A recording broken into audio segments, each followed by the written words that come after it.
I have not been this excited about a camera since my dad got me a Minolta XG1 for my 16th birthday instead of the 65 Mustang that I thought I was going to get, but that's a different story.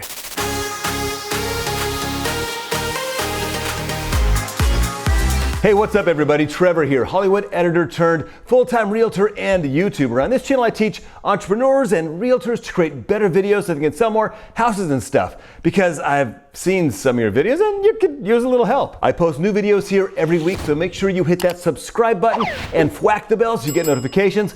Also hit that like for my self-esteem since I'm running low on Prozac. If you're really serious about leveling up your video game while everything is going digital, make sure you check out my free masterclass at videosecretswebinar.com. I promise it'll take your video creation to the next level and help you sell more stuff. This morning I finished my at-home CrossFit workout and sat down at my computer to start editing a video I was planning on releasing tomorrow. It was going to be about copyrights. I got a copyright claim, but I saw something super exciting. Canon made another announcement about the EOS R5, and I literally have not been this excited about a camera in a long time. This thing, it seems like it's going to do everything. And I've seen some camera reviews on it, people speculating basically because nobody's got the camera in their hands really yet. But the specs this thing has are ridiculous. And before I get into it, I preach this, everybody says this, your camera doesn't matter. It really doesn't. However, if you're excited about cameras and getting a new camera is going to increase the odds of you creating videos, then maybe it is worth it. Plus, it's also a write-off. It's pretty easy to justify a camera if you're creating regular video content to promote your business. Leela doesn't know this, and she's sitting right over there right now, but the Canon EOS R5 is going to be my next camera. And the body alone, we don't know the price yet. We've got some specs now, which we'll talk about now in plain English, but it's going to be a few bucks. It'll probably cost about twice as much as the camera I'm using right now, but it's going to be worth it. I'll talk about my guesses on the price in a second, but let's go over the specs in plain English. There's a lot of guys that give you some really technical reviews on these things. I'm going to try to do it in plain English for you so you can understand what the advantages are of getting a higher end camera. And this thing, there has never been anything like it on earth in this price range, like ever. Literally, you would have to spend tens of thousands of dollars more today to get the features this thing has. First thing announced is 8K raw internal video recording up to 30 frames a second. What does that mean? Well, first of all, 8K. That is massive. Most TV, well, over half of the TVs now can actually play 4K. To shoot in 8K, boom, that's ridiculous. That is so much data.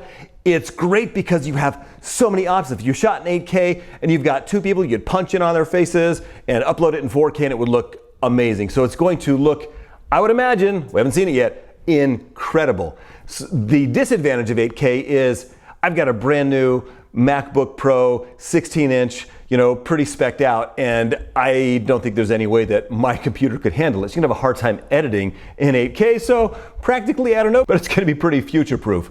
As far as raw means it is getting a ton of data. In plain English, it's capturing way more data, so you can manipulate that. You can adjust the colors and make them totally pop. It's like editing raw photos. You have so many more options with your video. You can do so much more with it if you shoot raw. So that's actually huge. You shoot 8K raw, no way. It can also do internal video recording up to 30 frames a second of 422 10-bit Canon log and 422 10-bit HDR PQ. Internally.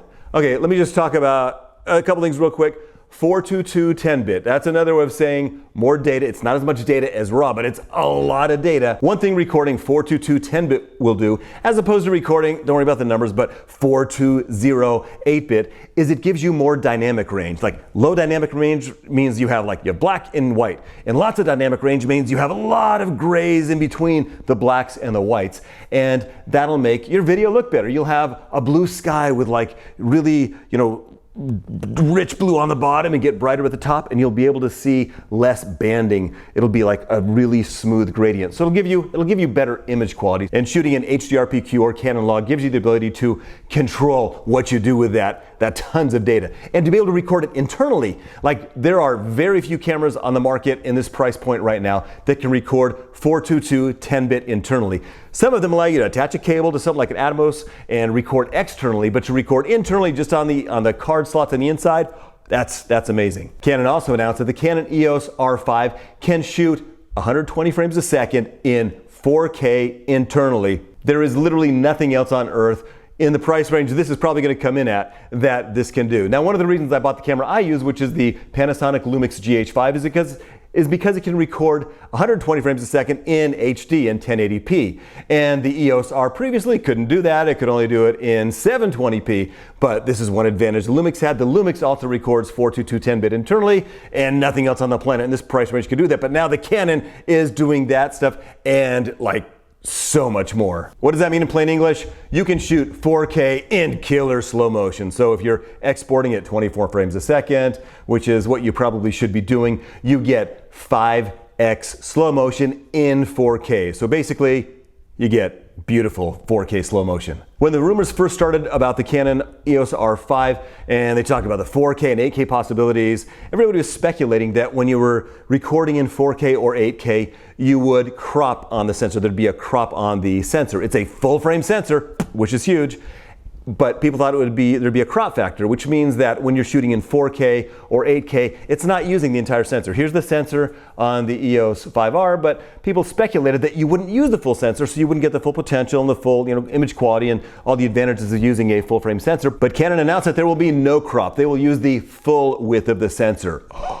That's amazing. That means you're going to get like all of the potential of that sensor, all of the quality and low light performance, everything you get with a sensor that size at both 4K and 8K. There was also speculation that, okay, fine, it'll record in 8K, but it's gonna be manual focus. There's no way they can make the awesome dual pixel autofocus Canon is known for work with 8K. Guess what? Canon announced autofocus, 4K and 8K, dual pixel. Canon is known for having the best focusing on the planet. One thing I dislike about my camera, the Lumix GH5, is that the focus kind of blows, it drifts. As you're watching this video, I'm sure the background is like pulsing because I've got it on autofocus. I could have locked the focus, but when you're recording yourself, that's hard to do. So I let the focus do its thing.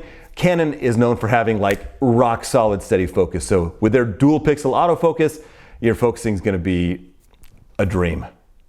Probably. I don't have the camera yet. In the past, Leela and I have both been photographers. We used Canon products. This is Leela's last camera, the Canon 5D Mark II. Now, when I got serious about creating video content on YouTube for my real estate channel and my other YouTube channels, I got the Panasonic GH5 because the Canon couldn't do what I needed to do in that price point. And one of their very specific things that it was missing was IBIS, in-body image stabilization. These Canon, prosumer cameras didn't have it. Not even the 1DX Mark II, which was the big Canon camera that I could have got back then, but it didn't have in-body image stabilization. It also didn't have a flippy screen, which I need because I'm recording myself.